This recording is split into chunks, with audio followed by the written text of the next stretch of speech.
ہندوستان کی سرزمین پر مغلیہ سلطنت کا سورج غروب ہوا تو ساتھ ہی مسلمانوں کے لیے زندہ رہنا عذاب بنا دیا گیا۔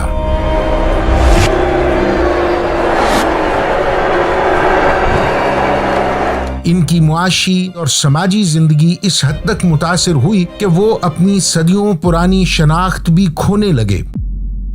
انگریز کی ہندو پرور پالیسیوں نے مسلمانوں کو ایسے دائرے تک محدود کر دیا جہاں ان پر تعلیم، روزگار اور کاروبار کے دروازے بند ہوتے چلے گئے۔ ایسے میں واحد امید کی کرن صوفیہ کی درگاہوں کا وہ فیض تھا جو تحریک بن کے آزادی کے مجاہدوں کو قابضین کے مقابل لے آیا۔ یہ بر صغیر کے صوفیاء و مشائخ ہی تھے جنہوں نے در حقیقت دو قومی نظریہ پیش کیا۔ یہی نظریہ تحریک پاکستان کی بنیاد بنا۔ تحریک پاکستان مسلمانوں کی ایک قومی تحریک تھی۔ مسلم لیگ کا نعرہ ہی یہ تھا کہ مسلم ہے تو مسلم لیگ میں آ، اور اس کی جو بنیاد ہے وہ ایک طرح سے حضرت مجدد الثانی ہی نے رکھ دی تھی۔ ان کو بجا طور پر دو قومی نظریے کا بانی کہا جاتا ہے، کیونکہ انہوں نے مسلمانوں کے علیحدہ تشخص پر زور دیا اور ریاست کا اسلامی کریکٹر جو ہے اس کو واضح کرنے کے لیے تلقین کرتے رہے، اور ان کی مساعی سے پھر تاریخ جو ہے آگے بڑھتی ہے، اور جب ہمیں غلامی سے دوچار ہونا پڑا تو ظاہر ہے کہ اس وقت مسلمانوں کی حکومت تھی بر صغیر پر، تو بنیادی طور پر مسلمانوں کی حکومت ختم ہوئی اور اس کے بعد انگریزوں نے اپنا تسلط قائم کیا۔ تو مسلمان قوم جو تھی، جس میں علماء بھی شامل تھے، جس میں عام آدمی بھی شامل تھے، جس میں مشائخ بھی شامل تھے، سب کو ایک طرح کا احساس محرومی جو تھا وہ ہوا، اور جب ووٹ کی طاقت سے آئندہ مملکت کو چلانے کی بات کی گئی اور انگریزوں نے آنے کے بعد یہاں پہلی بار بلدیاتی انتخابات کرائے اور کہا کہ مملکت کا جو نظام ہے وہ اس کی بنیاد ووٹ ہوں گے، تو پھر مسلمان تو یہاں اکثریت میں نہیں تھے۔ انہیں احساس ہوا کہ ہم تو مستقل طور پر محکوم ہو جائیں گے، اور یہ پھر ڈیولپ ہوتے ہوتے جداگانہ انتخاب کا مطالبہ کیا گیا، پھر مسلم لیگ کی تنظیم جو ہے وہ قائم ہوئی، اور پھر اب یہ جو ابتدا میں علماء ہی ہمارے سیاسی رہنما بھی ہوتے تھے اور وہی سیاست کو لیڈ کرتے تھے۔ ایک الگ وطن کا تصور قلب مسلم کو بے چین رکھنے لگا تو اس قیادت کی ضرورت بھی محسوس ہوئی جو اس تصور کو تصویر بنانے میں بنیادی کردار ادا کرتا، بکھرے ہوئے مسلمانوں کو پھر سے متحد کرتا، انہیں کھوئی ہوئی ہمت اور حوصلہ دوبارہ پھر سے لوٹا دیتا۔ یہ وہ وقت ہے جب انگریز کے تعلیم یافتہ محمد علی جناح کانگریس کا حصہ ہیں۔ قائد اعظم جب برطانیہ چلے گئے تو اس میں قائد اعظم جہاں ٹھہرے ہوئے تھے لندن میں، جس فلیٹ میں، وہاں قائد اعظم کا یہ کہنا ہے کہ نبی کریم صلی اللہ علیہ وسلم تشریف لائے اور حضور نے حکم فرمایا کہ تم فوراً بر صغیر چلے جاؤ۔ قائد اعظم یہاں آ گئے اور کراچی میں سب سے پہلا اجلاس، یہ میں بالکل آخر میں لے گیا ہوں آپ کو، یعنی 1906 مسلم لیگ کی جو بنیاد ہے، اس کے بعد قائد اعظم یہاں کچھ عرصہ رہے، پھر واپس چلے گئے، جب 1927 کو گول میز کانفرنس کے لیے گئے پھر وہیں رک گئے۔ اس کے بعد ڈاکٹر اقبال اور نواب لیاقت علی خان اور دیگر اکابرین جو ہیں، نواب بہادر یار جنگ وغیرہ، ان کے پاس جاتے رہے کہ واپس آئیں، لیکن وہ نہیں آتے تھے۔ اب جب یہ معاملہ ہوا تو قائد اعظم فوراً واپس آ گئے۔ یہاں کراچی میں جو پہلا اجلاس تھا، اس اجلاس میں قائد اعظم نے تمام جتنے بھی مسلم لیگ کے اراکین اور ممبران تھے ان کو جمع کیا۔ اجلاس کے بعد قائد اعظم نے ان سے مخاطب ہو کے کہا کہ میں جس مقصد کے لیے آیا ہوں مجھے نہیں لگتا کہ وہ آپ سے مقصد پورا ہو سکے، اس لیے مجھے یہ بتایا جائے کہ بر صغیر میں کوئی ایک شخصیت ہو جس پر پوری قوم متحد ہو، یعنی ہو فرد واحد اور پوری قوم اس کو مانتی ہو.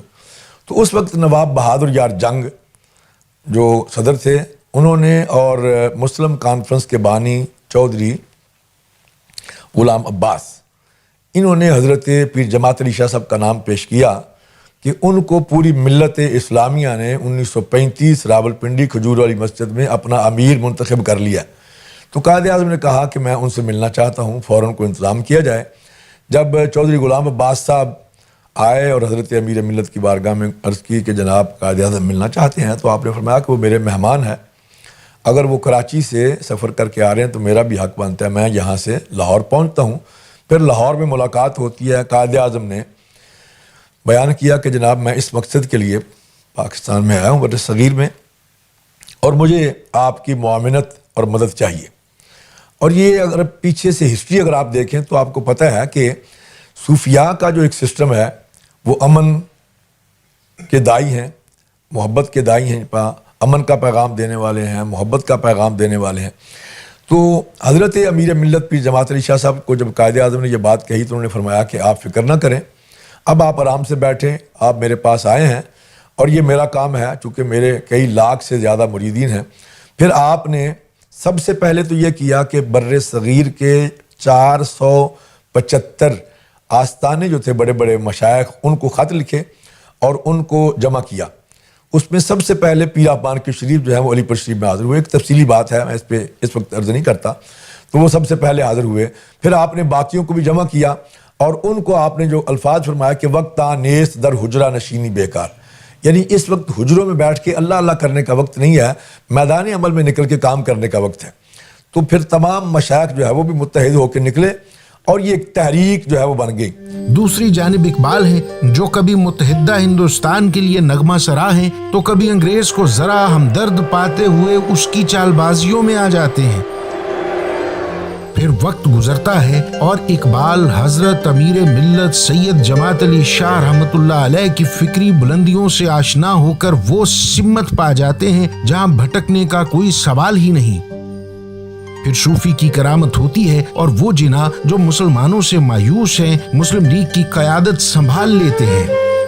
پھر جناح کی قیادت پر وہ خاص لابی سوالات اٹھاتی ہے جو انگریز نواز بھی ہے اور مغرب پرست بھی. یہ وہی لوگ تھے جو پاکستان بنانے کو گناہ عظیم سے عبارت کرتے رہے. صوفیاء کرام نے, مشائخ اعظام نے, علماء کرام نے, علماء حق و علماء کرام نے تحریک پاکستان میں بے مثال ان کی قربانیاں ہیں. انہوں نے مالی, جانی, بدنی قربانیاں دیں اور قائد اعظم کے ساتھ وہ آ کے کھڑے ہو گئے.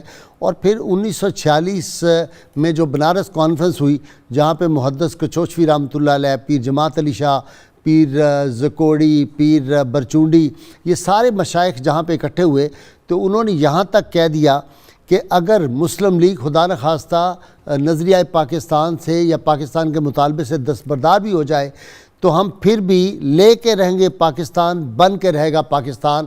اور پھر انہوں نے یہ ثابت کیا اور قائد اعظم کے ساتھ وہ کھڑے ہو گئے اس دور میں جب ہندو مسلم بھائی بھائی کے نعرے لگ رہے تھے اور کچھ جو مسلم رہنما تھے وہ بھی ہندو کے جال میں پھنس گئے ہوئے تھے بری طرح سے. قائد اعظم سے لوگ آشنا بھی نہیں تھے.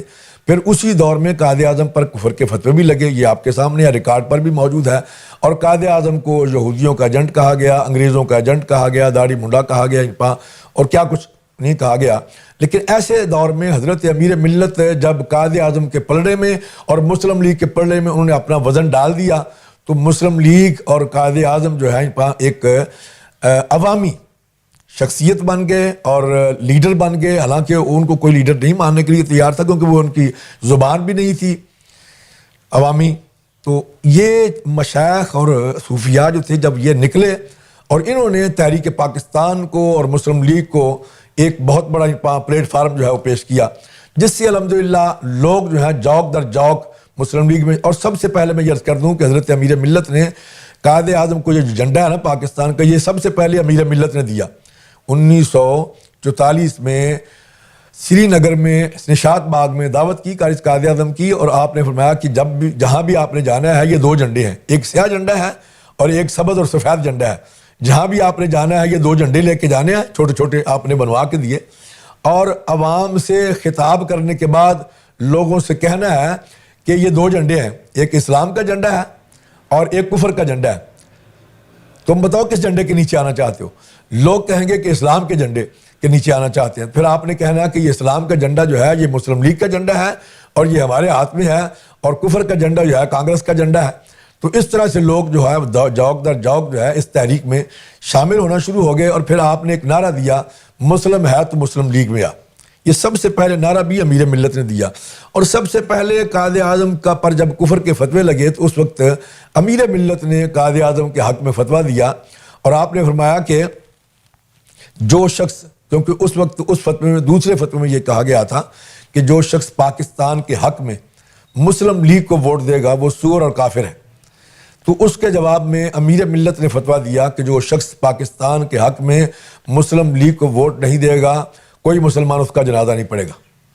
آپ نے فرمایا کہ اس کو مسلمانوں کو قبرستان میں دفن نہیں کیا جائے گا اور اس شخص سے سوشل بائیکاٹ کیا جائے گا. لیکن بندہ خدا کی نگاہ تو کچھ اور ہی دیکھ رہی تھی. یہ کرامت نہیں تو کیا تھی کہ جو جناح اردو تک نہیں بول سکتے تھے, لوگ ان کے جلسوں میں تقریریں یوں سنتے کہ جیسے لفظ خود معانی پہن کر سماعتوں سے گزر رہے ہیں.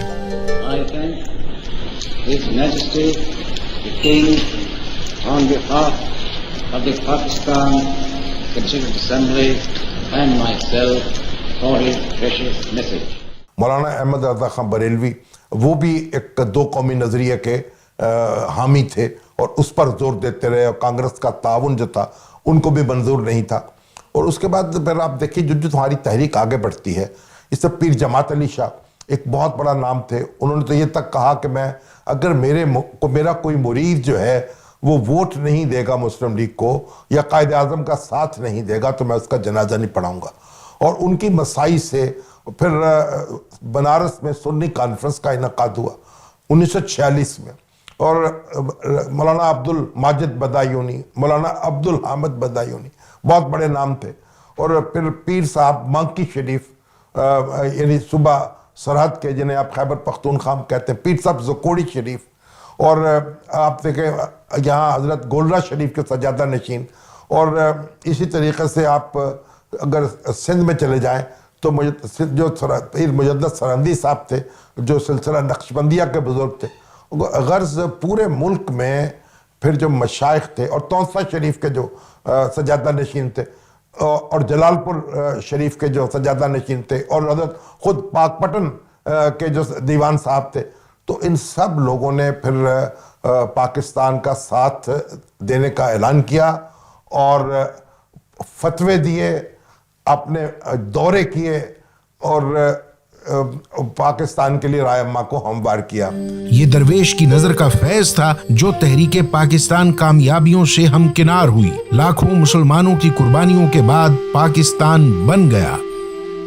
وہ پاکستان جس کی تحریک میں اصل روح ان صوفیاء کی کرامات تھیں جنہوں نے ہمیشہ امن کا پیغام دیا. اس تحریک کا حقیقی علم جناب حضرت پیر سید جماعت علی شاہ رحمۃ اللہ علیہ کے ہاتھ ہی میں تھا. یہ وہی بندہ خدا تو تھے جنہوں نے فرمایا کہ جو شخص پاکستان بنانے کی مخالفت کرے گا میں اس کی نماز جنازہ نہیں پڑھاؤں گا. اب کون بدبخت ہوگا جسے اپنی دنیا و آخرت عزیز نہ ہو. اصل میں برصغیر پاک و ہند میں جب آزادی کی تحریک چلی ہے تو اس آزادی تحریک میں سب سے زیادہ کردار پاکستان کے لیے اور پاکستان کی آزادی اور پاکستان کے مطالبے کے لیے جو کیا ہے وہ مشائخ اعظام اور اولیاء کرام کا تھا. آپ حیران ہوں گے کہ پیر جماعت علی شاہ صاحب جو تھے علی پور سے وہ نکلے تھے اور انہوں نے پورے برصغیر پاک و ہند کا دورہ کیا تھا اور تمام مشائخ کو اکٹھا کیا تھا. بلکہ حالت یہ ہو گئی تھی کہ 1945 میں جس وقت پاکستان کا مطالبہ بہت زور پہ آ گیا تھا اور کیبنٹ مشن پلان جب آیا ہے تو 1945 کی کانفرنس ہوئی تھی جس میں بہت بڑے بڑے علماء کرام جو تھے خصوصاً بریلوی مکتب فکر کے علماء اکٹھے ہوئے تھے. اور انہوں نے کہا تھا کہ اگر مسلم لیگ پاکستان کے مطالبے سے دستبردار ہو بھی گئی تو ہم اس مطالبے کو لے کے آگے بڑھیں گے. یعنی کوئی ایسا شخص نہیں ہے, کوئی ایسا دربار نہیں آپ کو ملے گا جو جس کے دربار کے گدی نشین نے, اور کوئی ایسا اولیاء کرام کے یا مشائخ اعظام میں سے شخص نہیں ملے گا کہ جس نے پاکستان کے لیے کام نہ کیا. اگرچہ کہ اس وقت دیوبند سے بھی لوگ تھے, جیسے مولانا شبیر احمد عثمانی جو تھے وہ اپنے دیوبند مکتب فکر کو چھوڑ کے یہاں آگے تھے. اور صرف دو ایسے طبقات ہیں کہ جنہوں نے پاکستان کا ساتھ نہیں دیا تھا. ایک تو کچھ دیوبند کے علماء تھے، انہوں نے ساتھ نہیں دیا تھا، اور ایک آل شیعہ کانفرنس جو تھی ہوئی تھی، انہوں نے کانگریس کا ساتھ دیا تھا، اور باقاعدہ انہوں نے لکھنؤ میں وہ کانفرنس منعقد کی تھی. لیکن مشائخ اعظام کا کردار بہت زیادہ رہا ہے. یہ حضرت جماعت علی شاہ رحمۃ اللہ علیہ تو تھے جن کی نظر کرم سے اہم جناح قائد اعظم محمد علی جناح ہو گئے، پاکستان بن گیا. اپنی تمام تر مصروفیات کے باوجود قائد اعظم نے حضرت سے رابطہ رکھا اور کار سرکار کے لیے رہنمائی کی درخواست بھی کی. حضرت امیر ملت نے فرمایا، ملک گیری آسان، ملک داری مشکل. اللہ آپ کو اس میں کامیابی کی توفیق عطا کرے. کہ جب پاکستان بن گیا تو سب سے پہلے قائد اعظم نے حضرت پیر جماعت علی شاہ صاحب کو خط لکھا کہ یہ پاکستان آپ کی کوششوں اور دعاؤں کا نتیجہ ہے. میں یہ چاہتا ہوں کہ آپ اپنے خاندان کی کسی فرد کو دیں تاکہ اس کو میں ریاستی عمل میں اپنے ساتھ شامل کروں، اس کو وزیر اعظم یا کسی بڑے عہدے پہ منتخب کروں. تو اس وقت پیر جماعت علی شاہ صاحب نے ان کو خط لکھا کہ ملک گیری آسان ہے اور ملک داری مشکل ہے. آپ نے فرمایا ہمارا کام تھا ملک بنا کے دینا، اب اس کے انتظام و انصرام جو ہے وہ آپ کے ذمہ ہے، آپ اس کو چلائیں. اور چونکہ قائد اعظم کو وقت بہت کم ملا، اور آپ کو یاد ہوگا قائد اعظم سے جب پوچھا گیا تو قائد اعظم نے کہا کہ چونکہ میری جیب میں جو سکے ہیں وہ سارے کھوٹے سکے ہیں، اور مجھے مستقبل کے لیے فکر ہو رہی ہے کہ آگے میں کیسے اس کو لے کے چلوں گا. تو یہ ایک مشیت کا ایک نظام تھا، اللہ تعالیٰ کا ایک فیصلہ تھا. قائد اعظم کو اس کے بعد وقت بہت کم ملا. پھر قائد اعظم بھی رخصت ہوئے اور 1951 میں حضرت پیر سید جماعت علی شاہ رحمۃ اللہ علیہ بھی وصال فرما گئے. 48 میں ایک تحریک چلائی گئی، اس کا نام تھا تحریک نفاذ شریعت، ریکارڈ پر موجود ہے. اس میں حضرت امیر ملت پیر جماعت علی شاہ صاحب اور علامہ عبدالستار خان نیازی اور دیگر اکابرین ملت اسلامیہ اور مشائخ جو ہیں وہ نکلے. لیکن اس کے 1-1.5 سال بعد حضرت امیر ملت کی وفات ہو گئی. اب حضرت امیر ملت چونکہ اس تحریک کو لے کے آگے چلنے والے تھے، جب ان کی وفات ہو گئی پھر اس تحریک نے وہ دم خم جو تھا وہ نہ رہا، اور پھر یہ تحریک جو ہے پیچھے ہٹ گئی. جہاں تک یہ سوال ہے کہ پاکستان کس مقصد کے لیے مارز وجود میں آیا تھا، وہ تھا نظریہ پاکستان جو تھا وہ تھا لا الہ الا اللہ. اس نظریے پر پاکستان جو ہے، کیونکہ آپ کو بھی یاد ہوگا قائد اعظم سے جب پوچھا گیا کہ آپ یہ ایک مملکت الگ ملک بنا رہے ہیں اور اس میں آپ قانون کون سا نافذ کریں گے، تو قائد اعظم نے کہا تھا کہ ہم نے کون سا قانون نافذ کرنا ہے، قانون تو ہمارے آقا 1400 سال پہلے دے کے گئے. اور اسی سے ریلیٹڈ یہ بات بھی ہے کہ سید محمد عظیم شاہ صاحب اور دیگر بہت سے لوگوں نے اپنی کتابوں میں یہ بات لکھی ہے. عظیم شاہ صاحب نے قائد اعظم کے بارے میں یہ لکھا ہے کہ وہ ہر روز 5000 مرتبہ درود پاک پڑھتے تھے. اس کی تفصیل میں آگے جا کے وہ لکھتے ہیں کہ میں نے مدینہ منورہ میں دیکھا کہ ایک طرف امیر ملت ہیں اور ایک طرف ایک داڑھی منڈا شخص ہے، ہیٹ پہنا ہوا ہے اور سوٹڈ بوٹڈ ہے. میں بڑا حیران ہوا کہ حضور تو داڑھی منڈے سے نفرت کرتے ہیں، یہ کون شخص ہے جس کا ہاتھ حضور نے پکڑا ہوا ہے؟ تو وہ لکھتے ہیں کہ فوراً حضور نے مجھے مخاطب کیا اور فرمایا کہ عظیم شاہ تمہیں نہیں معلوم یہ کون ہے؟ میں عرض کی یا رسول اللہ میں نہیں جانتا. حضور نے فرمایا یہ میرا مجاہد محمد علی جناح ہے، اور یہ پاکستان بنانے کی کوشش کر رہا ہے، اللہ تعالیٰ اس کو کامیابی عطا فرمائے گا، اور اس کا ہاتھ میں نے امیر ملت کے ہاتھ میں دے دیے. اب پاکستان بنانے والے نہیں رہے تھے، حالات مسلسل خرابی کی جانب بڑھ رہے تھے. لیاقت علی خان شہید کر دیے گئے اور پھر ایوب خان کا مارشل لا آ گیا. آستانہ جماعت علی شاہ رحمۃ اللہ علیہ نے بھی تمام تر توجہ تبلیغ دین، تصوف، علم و تحقیق اور عام آدمی کی دستگیری پہ رکھی. جو بھی اس در پہ گیا جھولیاں بھر کے لایا. وہ سیاست سے کنارہ کر کے اسی عبادت میں محو رہے. یہی سب دیگر آستانوں کے سجادہ نشینوں نے بھی کیا، اپنی زندگی علم و تحقیق اور انسانی خدمت کے لیے وقف کر دی. نیرنگی سیاست دورہ تو دیکھیے منزل انہیں ملی جو شریک سفر نہ تھے. پھر پاکستان تو بن گیا، بنا کے یہ جو خانقاہ نشین تھے یہ میں کہوں گا بد نصیبی تھے. انہوں نے اپنا وہ جو تھا خانقاہ کے اندر یا اپنے مدرسے کے اندر واعظ و تبلیغ میں یہ لگ گئے اور سیاستدانوں کے لیے میدان ہو گیا خالی. پھر سیاستدان آ گئے، پھر سیاستدانوں نے آ کے اس ملک کو جو لوٹا، اس کی جو تباہی کی وہ ہم دیکھ رہے ہیں.